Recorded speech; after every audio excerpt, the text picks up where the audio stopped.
Hello. Hello. So we're just hopping on live for like a quick 10 minutes. That's our intention, at least, to talk a little bit about getting unstuck and moving your life in the direction of your choosing or creating something better in your reality. I will lead with that we have a mini course that we've co-created and that we're actually looking for people that want to like beta test it, that want to go through just some simple processes that we put together, Yep. um, as morning routines. But we wanted to just kind of give you a little bit of kind of like a taste of what you might start, even if you don't want to do the program, even if you don't want to do our version of a morning routine, some things that you might use and start shifting your reality. Any thoughts like on this? Sorry, there's a dog going crazy outside, so let the I'm dog. here.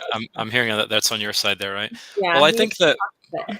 I could definitely identify with the feeling of sometimes maybe having a goal, starting working on it, maybe life gets in the way, or sometimes getting distracted from it, and then kind of thinking, wait, like what am I doing? And finding the action steps might seem quite difficult because it's almost like maybe you lose sight of like the bigger picture of things. So I think sometimes in terms of going back to the basics to get unstuck about, where am I going? What am I doing? Getting the mind right, getting connected to what we want, getting creative, generating a change, being creative rather than reactive. That's a big thing. So like rather than Mhm. just reacting to life as it is or how it Yes. was, it's actually creating how do I want it to be? And Mm. what do I want more of? Right. So I Right. think that we created this little course that we're talking about here to help with that because both of us have been in the position of kind of being like, well, wait, like having to regroup, and then Mhm. where do we go from here? And I know from working with clients there's a lot of that going on too, so we wanted to come on here and just talk a little bit about that. And again, we are looking for beta testers for this course we've made, so it's totally free, and I'm sure that Mhm. you'll love it. But so let us know if you're interested in that. But yeah, Yeah. there's my take. But I think that what happens, and I think that everyone can identify this, when you get kind of stuck in this rut or you're experiencing like don't like situations in life, then it's almost like you start feeling those familiar feelings right when you before you even get out of bed. You know what I mean? Where it's almost like you start to dread it. You don't even want to get out of bed because you're just like anticipating what's going to happen in the day, what's going to be expected. And so I know, like, especially like after going through a dark night of the soul, which I think we go through these dark nights of the soul moments before we have like, you know, big Yeah, change. there's not only one in life, is there? Which is yeah, it's the thing. Yeah. There's not only one. Yeah. Yeah. And I think that we almost go through these like kind of low points or these points of feeling stuck, like right before we emerge, and a bunch of like really great things happen. But I know that you kind of get to the point where you get sick of it, where you're just like, man, like I'm tired of waking up and just recreating the same thing over and over again. So I do think you have to get sick of your own shit before you're actually willing to change it. And I think that the morning, like catching yourself in the morning is like the most important thing, because if you allow those same thoughts, those same feelings of that familiar reality to then just kind of go on and play out in your day, and you choose to do nothing about it, then you're going to create this is kind of we both like Joe Dispenza a lot, and you're going to create that predictable future, right? The same outcome over and over again. And so, the reason why we created something that was focused on a few practices that you do in the morning at the beginning of your day is because that's when you're like kind of setting the tone for what you want to create. When you can actually say, okay, instead of just letting this play out on autopilot and letting my day move forward where I just create the same thing again, what can I do? What can I do in like 30 minutes that just really shifts this and allows me to teach my body and my mind and my emotions what it's like to actually have the day that I want to create? And I know that that's been the thing that like whenever I want to like drastically shift my business in a new direction, when I want to just drastically shift my life in a new direction, investing that time in myself at the beginning of the day has been like the simplest thing that's actually created like the biggest impact. Like what are your Yeah. thoughts on that? Well, I think that something to add to that is to say that, yeah, I love Joe Dispenza's stuff, about this idea that people have lost their free will to programs, meaning that something you've thought or felt or done, maybe initially, if even only for a moment, consciously, that once it's repeated, it then becomes autopilot. So it takes effort to then stop that thing, or what's set in motion stays in motion, right? So like once that thing has taken root in the subconscious, it means that most of our thoughts each day will be the same as yesterday, meaning we'll look for the same things, notice the same things, and most likely do the same things. So part of this is almost about taking a step back and saying, am I happy with like where, and there might be areas of your life you really are, but there might be one or two that you're not so much. So this is about, and another one, Carl Jung said, until you make the unconscious conscious, it'll continue to paraphrase here, to dictate your life, and you'll call it fate. Direct your life is the one. So this is about getting intentional. So and in the morning, when we first wake up, the conscious mind's not, which is the critical part, isn't really fully online yet. For some it is, but tends to not be. And also right before bed, once, the conscious mind tends to dip out a bit there. So in the morning, we've kind of got this window, and right before bed, but the morning's special because we got the day ahead of us, is to say that that's really our opportunity to kind of to be intentional and to plant some new seeds in the soil of our unconscious mind to actually grow what we want. And an important thing to say about that is most things in our reality, in fact, look around the room, most things began as a thought, an idea, a concept. But we think that making changes in our life doesn't apply the same way. Like a lot of people kind of think, it seems to me like, I'll know it when I see it, or like, hopefully this thing will work out. And maybe, but I look at it and go, if we take that time in the morning to kind of be intentional, to get behind a vision of something that we want, and if we can access the thought or the feeling of it as we are now, then our mind, as we go through the day, will kind of notice those things because it's changing the lens that we're looking at reality through. So it will highlight those people, those places, those opportunities that lead in that direction. Like there might be a time where you do some of this work and then you think, oh, you know what? Something in me just says, I've got to go talk to this person, or got to go to this place. And that turns out to be like a pivotal thing. And we go, oh, that's just coincidence. I don't think there is coincidence. I think that when we have an underlying intention, then our mind is looking for the ways to match with that. And to be clear about that, an intention of not wanting something isn't the best way to actually get what you want. Because if you go to a restaurant and you don't want the salmon, you really want the steak, but you just say to the server, I don't want the salmon. What's the chances you're getting the steak? I mean, you might. I mean, hopefully, right? But probably not. So this is really about clearing space, becoming conscious of some things, and then to actually set in motion an intention and to reinforce that. I mean, this is a daily thing, and it's looking at it and saying that this is really about being intentional. Because really, one of the most sobering thoughts for me was reading some of Joe Dispenza stuff, to think, if I don't change something, chances are that things are just going to keep going in the same direction.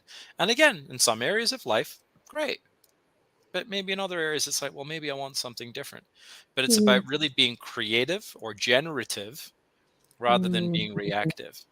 So we don't want to just be going through life bouncing off stuff. We want to actually be intentional about what we really want. So there's more than one two cents worth. Beings. And I think that the thing is like, I love listening to some Abraham Hicks where they talk about that, like the things that we'll create with our material possessions and with money as well, since that tends to be a big subject that a lot of people are focused on. It's actually one of the most spiritual things, because it's like, it's making something that was once spiritual, or that was once an idea or a desire, bringing it into physical form. And that's what we came here to do, is to create. And it's looking at our lives and in a more creative way and saying, ooh, if I don't like what I'm seeing, because sometimes with our subconscious mind, people think, ooh, what's in there, and it's like your life is essentially a printout of your subconscious. And yes, so that's a great quote there. Let's repeat that one again. Yes, if you want to, your life is a printout of your subconscious, or if you want to know what's going on in your subconscious, just take a look at your life. Take a look at your life. Yeah. And so what we've created, and again, our main reason for going live today is that we're looking for some people that want to beta test it, because whenever we're creating something new, we like to put it out there. Validate it. Yeah, we want to see like what, are there any glitches? Are there any changes? Yeah. And so we give it away to people for free, and they do it, right? And we'll get your feedback. Our only ask is that you follow through with it. It'll be great. Like if you're looking to actually have a little bit of accountability, it's going to be a great accountability thing, because you know that somebody is like waiting for your feedback. So that's an upside of it. And also we just ask that you give us like a short like video review. And it's easy because, again, we know that when you're trying to change your life or when you're feeling stuck, that a lot of things can feel overwhelming. And so we've designed it so that you don't have to log into some fucking program or remember your login, that it's going to come to your email. It's going to be delivered day by day. It'll tell you exactly what to do, and that it only takes 30 minutes a day. Because I know that that's the big thing, is everyone like this doesn't have time for anything. But if you don't have time to invest in yourself, because that's really what you're doing, is you're investing the 30 minutes into yourself, I think that it actually really ends up saving you time, because you're actually able to create what you want, attract what you want, connect with things that are solution oriented in less time. So I think that also, if you're finding, right, that your mind's like, I don't have time for this, like that's basically a pattern. That's a recurring pattern and a voice that doesn't even belong to you, that's trying to keep you stuck. Like that voice that tells you don't have time doesn't want you to change. It wants you to stay in the same place, doesn't want you to change anything, because that voice is just really meant to keep you alive at a very basic survival level. So really like learn to challenge that voice, and learn that you're the observer of that voice, and that it's really only going to keep you moving things in the same direction. So let me add something to that, because I think it's important. Let me add something to that. Yeah. So the primary purpose of the mind is survival, right? So the best way to ensure your survival is to stay exactly the same, because it's worked, because you've survived, right? Yeah. So then part of it is to say that we often have a fear of something that's unknown. So part of it is to say, how do we make that thing we want less of an unknown and more familiar before it even happens? So that we can build two things. It can feel safer to move in that direction, and it can feel more familiar to be moving in that direction, because we're able to access some of that feeling before we even get there. Rather than, of course, it's going to push the survival instinct if we say, well, that thing that I want over there, like I don't know what it would feel like. I don't know. I don't know. Like that might be, threatening in some way, mentally, emotionally, or maybe even physically. So I think it's a very important thing to look at it and say, this way is very much about saying, how do we get past that fear part of it to align with what we want and to become familiar with what we want, so that we can calm down that part that might feel like leaving what's familiar is dangerous. Right. So that's a very key part there. But I wanted to ask you this too. So what does this actually look like when somebody takes part in our course? What does it actually look like? Tester. I always recommend to people, and just leave us a comment. Like if you want to be a beta tester for it, put a comment in. We'll give you the link. So you would sign up for it like the day before you're ready to start, giving yourself 30 minutes in the morning, and the email would come to your inbox, and you're going to get an email every day, and it's a 30-minute email every day for 7 days exactly, and everything that you would be basically doing for the day would be contained in the email. So the first day, for example, we created a morning meditation. Very step by step, by the way. Yeah. Step by step, to just make it very simple. And we recommend kind of doing it as we've laid it out. And then on day 7, we'll kind of say, hey, how do you want to make this your own? How do you want to expand this and maybe make it a little bit more uniquely you, or bring in some of your own practices? But the first day would be a morning meditation. Our morning meditation's 13 minutes. So I wrote it and Craig recorded it. So we kind of have a little mix of our magic. I know that you also put some special Craig edits in there for the morning meditation, and the morning meditation is going to be a part of the practices every day. And then we've created these like stackable practices, basically things that you can do in 3 to 5 minutes. And so each day you learn a new practice, but learning the new practice is included in the 30 minutes. So we want to make it like short and easy and bite-sized. And then we tell you, okay, great, here's what to do today. And it kind of mixes it up a little bit of what you're doing. So we have our take on some gratitude practices. We have our take on scripting for outcome, scripting for the day ahead, which is essentially like a process that creating a future memory. Yeah, like allowing you to pretend that like the day is already done, it's happened, exactly as you've wanted it to go? And how did it feel? Like really connecting in with like the feelings in your body of what it was like once you've created those things. And so we have a few people already that have raised their hand and say that they wanted to be beta testers. And so we're looking for, about, I'd say ideally maybe 8 more people that want to do it for free so that you can go through the process. And I've already got a couple before we jumped on here. So yeah, take the opportunity while it's there. But we'd say only sign up for it if you really want to go through the 7 days. And one thing I would say too is sometimes people might have their own practices, and that is totally fine. But we ask that you come in with an open mind and at least try these things for 7 days. Right? That's what I'd say. So some may be familiar in some ways, or sometimes I'll hear people say, I tried that before. But it's about, well, what are we doing now though? Right. Like I tried drinking water before and it didn't work for me. And go, oh, so you don't drink water now? So I think it's an interesting thing, right? So we just ask that you come in with an open mind and really only sign up for it if you're willing to go through the 7 days, because we want people to go through the process and be able to give us feedback about what that process was when followed as laid out. Totally. And the commitment, I feel like it's really only for that week, although we hope that you'll continue and do your own, version of a daily practice every morning. But I do think that even if you do it like on the first day and even after a week, like you tend to see things shifting and changing and notice like results and your reality reflecting something different back at you pretty quickly. And so, I think that, again, we're just looking for people that are open-minded, people that are willing to invest that 30 minutes into themselves each day, and maybe have something clear in mind. Like what do you want? Is it something you're wanting to shift with your business, with your money, with your relationships, with your health? Like have something that you're wanting, because I think that's really like the biggest motivation when we're going to go and we're going to change something, or we're going to implement some kind of new routine or process for ourselves. There has to be that big enough why for us to want to follow through with it. And absolutely. That's a very key point there. So motive is like motivation's motive in action. So sometimes when people set a goal for something, initially there might be that behind that decision, there might be an anticipation of what that will do for them mentally, emotionally, or physically. Right. But then it's almost then like getting caught up on the steps sometimes and it feeling like, oh, the steps are difficult. And then you kind of come to a point where you've run out of fuel, because the fuel really is the anticipation of the state of being that you'll get from the achievement of that goal. For instance, if someone wants $1 million, is it the $1 million, or is it mostly the feeling that's been associated with it? Right. For instance, if somebody wins the lottery, what have they got? A piece of paper where the numbers match what came up on the screen. That's what they've got right in that moment. But I'm free now, and go, well, where did that feeling of freedom come from?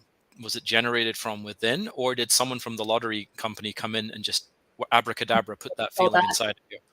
So part of it is to say that why part is important for intentional living, because it's looking at it and saying that if you think about in the modern time, there's influence everywhere. When you look on your phone, there's stuff influencing you. There's ads, there's other people's feeds.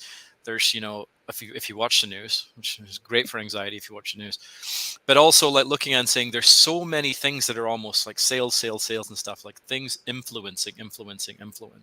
So this is about this process of saying, well, kind of fuck all of that stuff. Let me influence myself. Like, who am I? What do I want? What am I going for? Right. Yes. Rather than if we get up sometimes in the morning, which I see sometimes people get up just enough time to get ready for work and straight out the door. Oh, yeah. And right into that. And it's almost like then it's just like this autopilot thing, It's ridiculous. So it's I've tried that. I actually have tried that with my kids, and it's like it's chaos. And I get that it's hard for people that have like it's like because you're tired and there's not enough time, and I get it. Yeah.